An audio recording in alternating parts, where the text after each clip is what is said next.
bathroom to renovate. Let's go.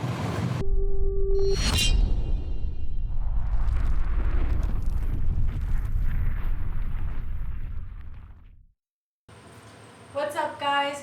Welcome to my latest project, which just happens to be inside my own house.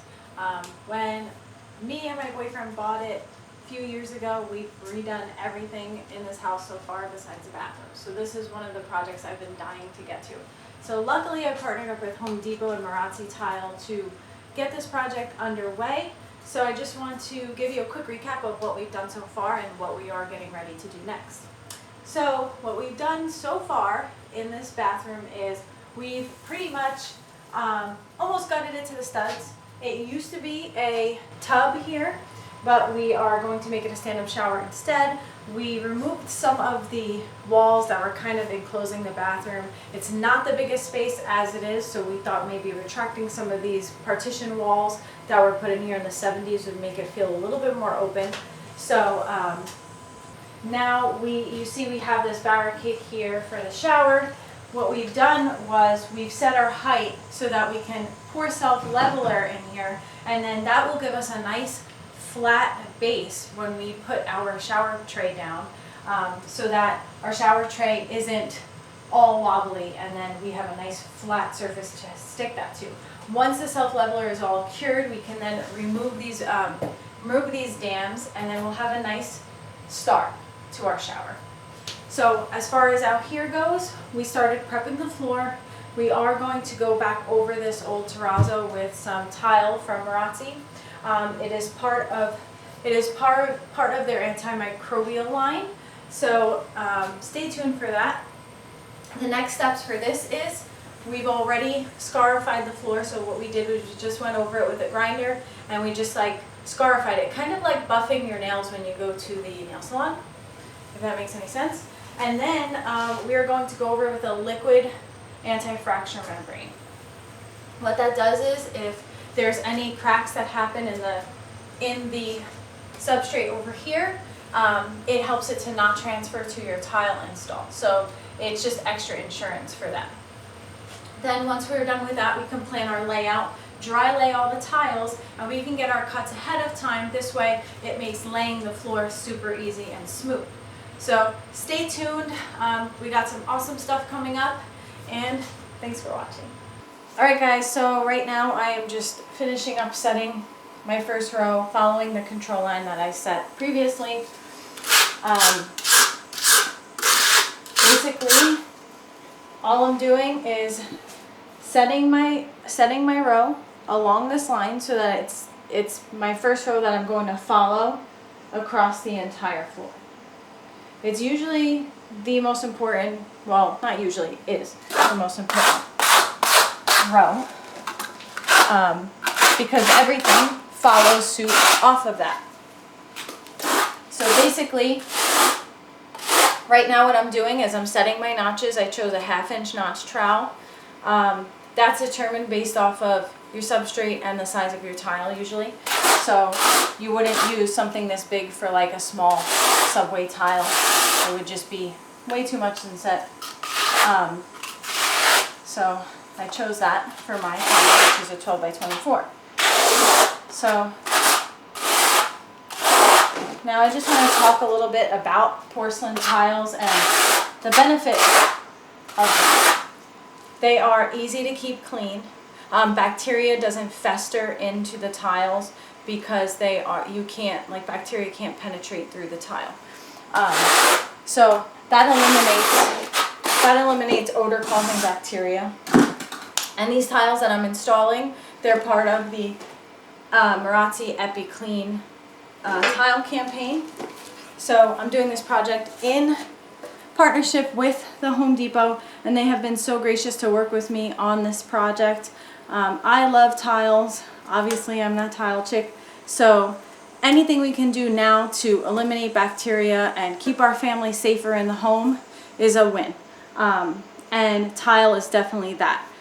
It does not get UV damage when the sun hits it, it's not going to let off gas, and it's not going to trap bacteria, which is extremely important. So you can keep your home safer, cleaner, and it's a better withstanding material. Let's get this set.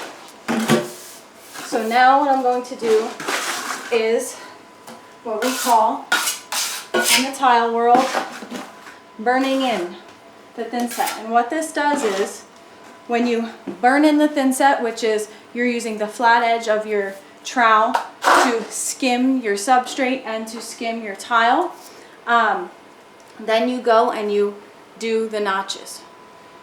It's kind of like a cake. Your first layer, skim coat the substrate. Then you add on your notches in directional troweling, which is you want them to go into the direction of the shortest side of the tile. What does that do? That allows the air to escape quicker, therefore collapsing your ridges, not leaving any air bubbles behind the tile, and then you can get the best possible coverage.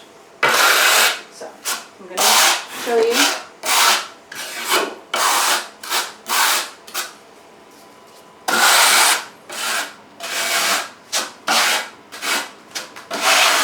So you can see I'm using the flat side of the trowel to get a layer of thinset on there. Now what I'm going to do is I'm going to lay it. So if you watch my other video, you already know that I did a dry lay and I have all my arrows going because this tile has a veining on it, and what I want is to make sure it all matches up. So you just drop your tile down, and now I just dropped it. I didn't collapse any ridges. So to collapse the ridges, what you do is you just wiggle the tile in the opposite direction of the ridges. And then what I also like to do, vibrate it a little bit. Obviously, if this was a larger tile, anything really much larger than this, you might have to walk on it to really collapse those ridges really well. When you start seeing the thinset oozing out over here, you know that your ridges are nice and collapsed. So it's good. I'm going to just make sure my joints are clean, make sure that I got everything aligned, and then I'm going to clamp it in.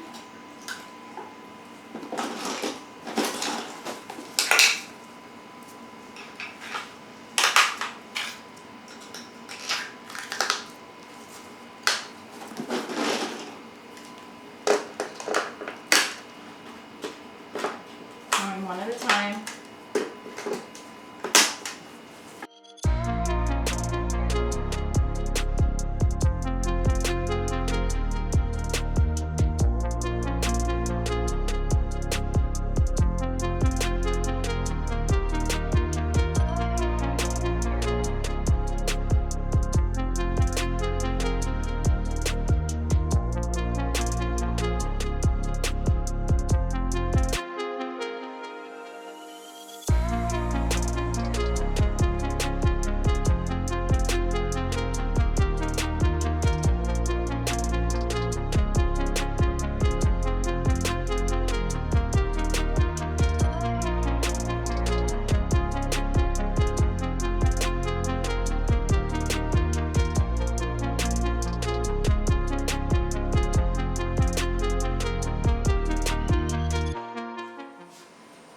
So the floor is all tiled.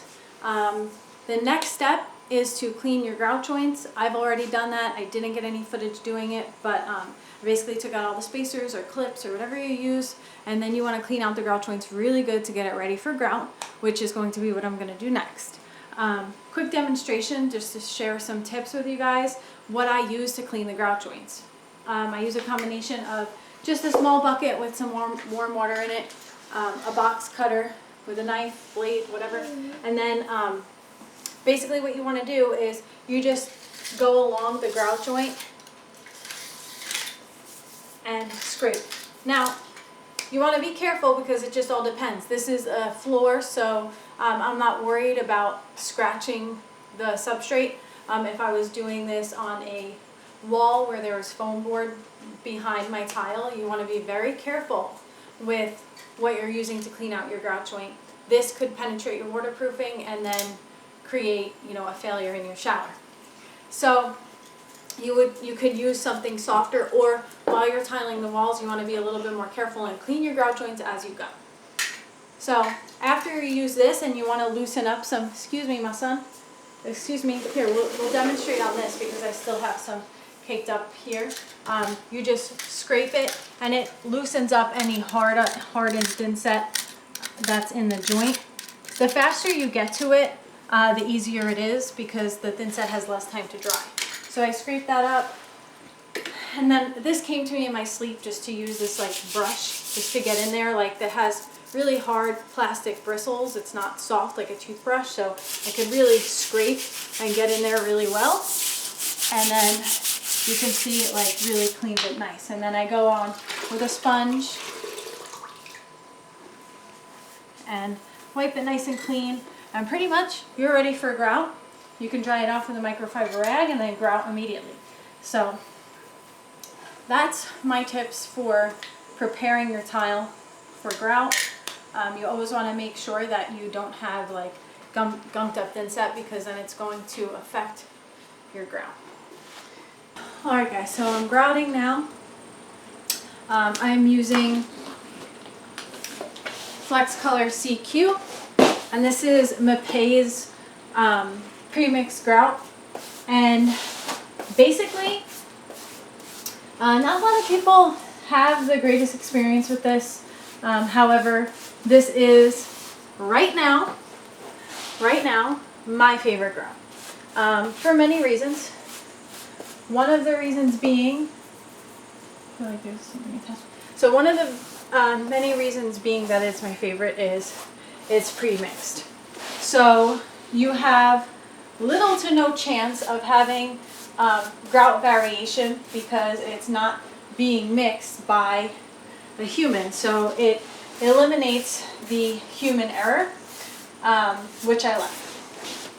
That's a huge plus because I have used some of the other bagged grouts, and while some have, you know, they're very good for a lot of things and they are a very good quality product,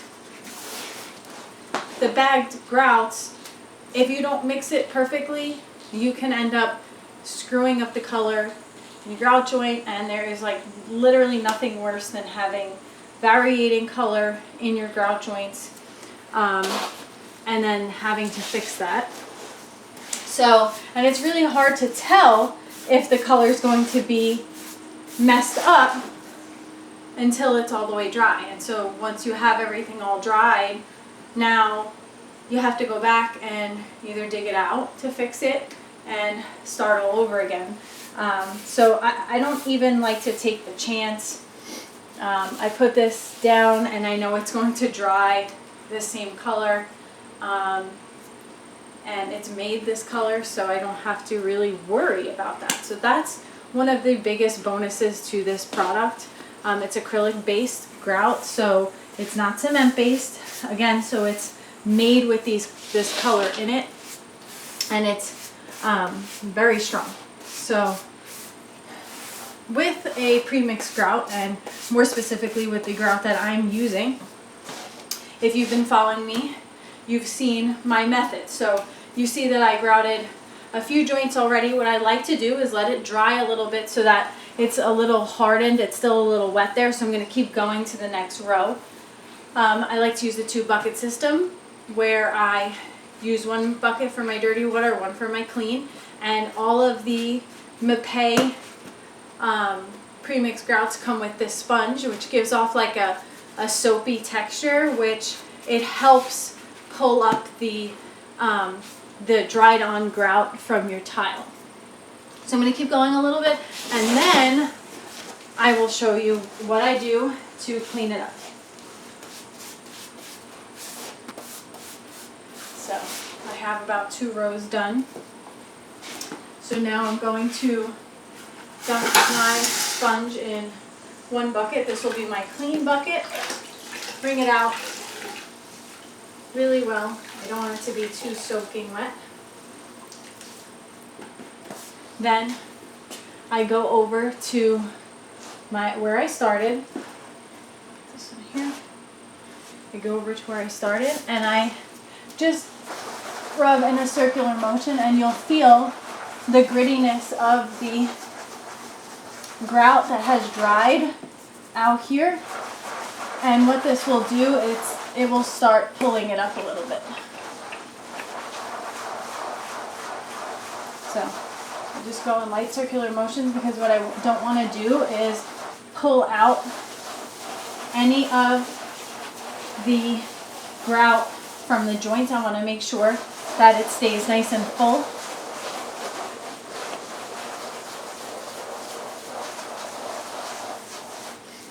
And now this is my clean water bucket. This is going to be the other bucket I have will be my dirty water bucket. Let's readjust the camera a little bit. So this is my dirty water bucket over here. So anytime I'm going to wring out the sponge from the clean, I'm going to make sure I do that in here. So wring it out in here. Now all my dirty water has been wrung out over there. Then I just dip it in my clean water again, wring it out again over my dirty bucket. Now I have a very clean sponge, and I just continue the process that way in circular motions, getting the excess buildup off.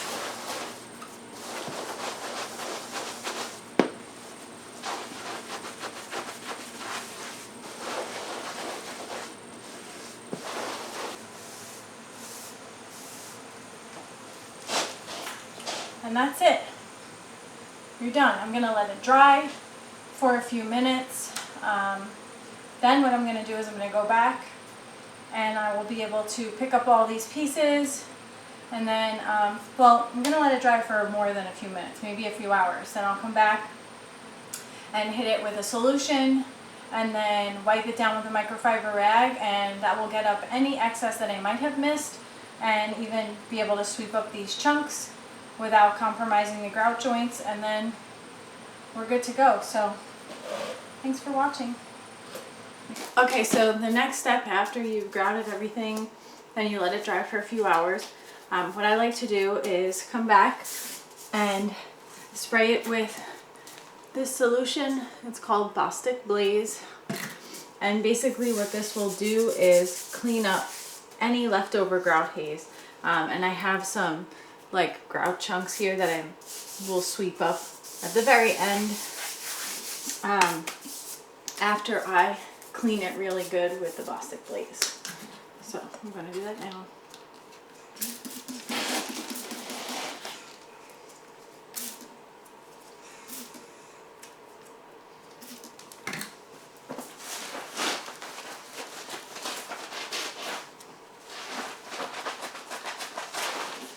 And so with the Bostic Blaze, I just use a microfiber rag. I feel like this really helps pick up like any gritty texture left over on the tile.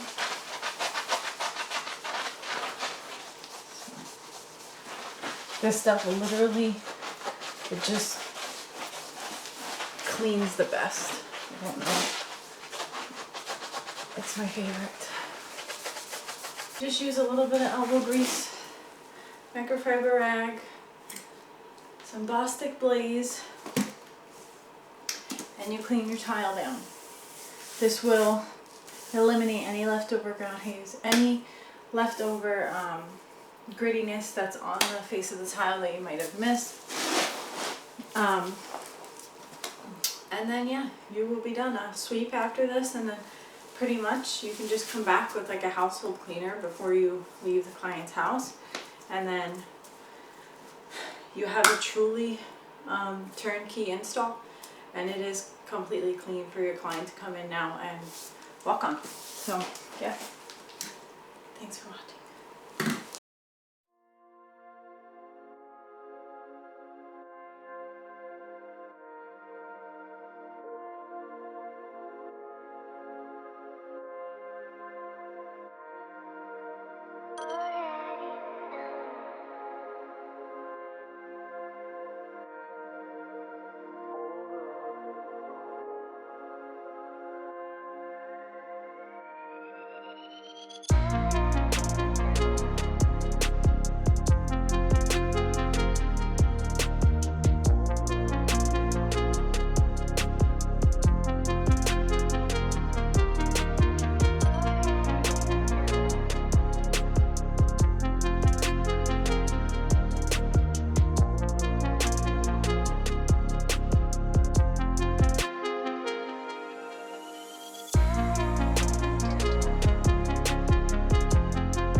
guys, so we're back.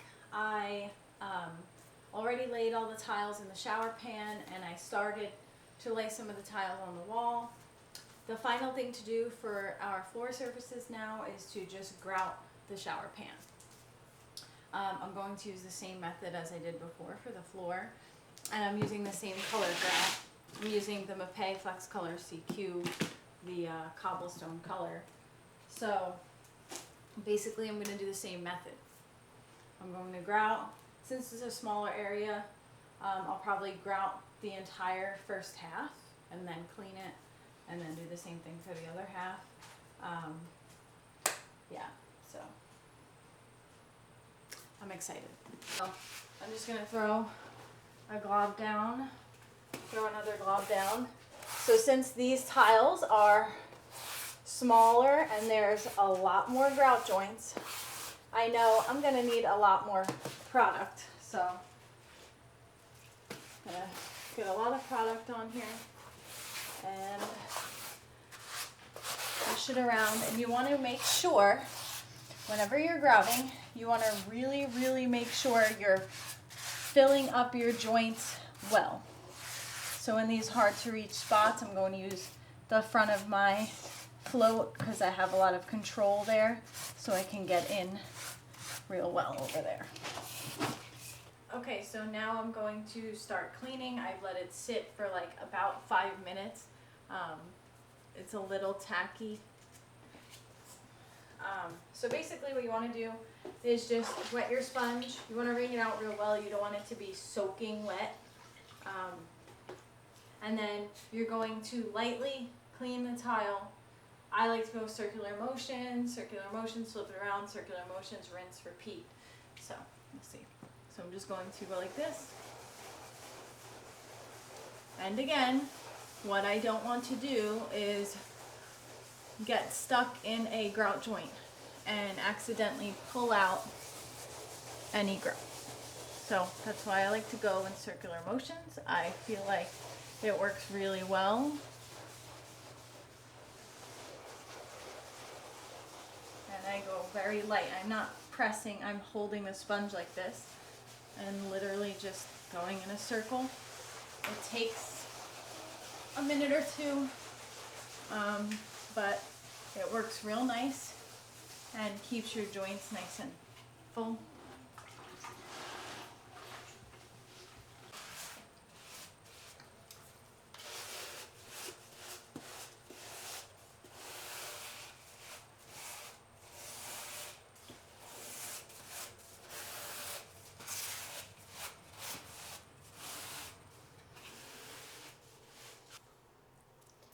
Okay, so she's been grouted. I'm just waiting on this half to dry up a little bit, then I will clean it off. And then what I'll do is I'll give it a couple hours and I'll come back and I will clean it off with a grout haze remover real well and a dry microfiber, and that will just clean it perfectly, and then I'll be done. So that really finishes up this portion and all the floors that are going on in this bathroom. We have to continue up the walls with the tile. We have to continue, we're going to be tiling this entire wall. We're waiting for a window replacement, waiting for a vanity. We have a cool feature wall idea we're going to do in here.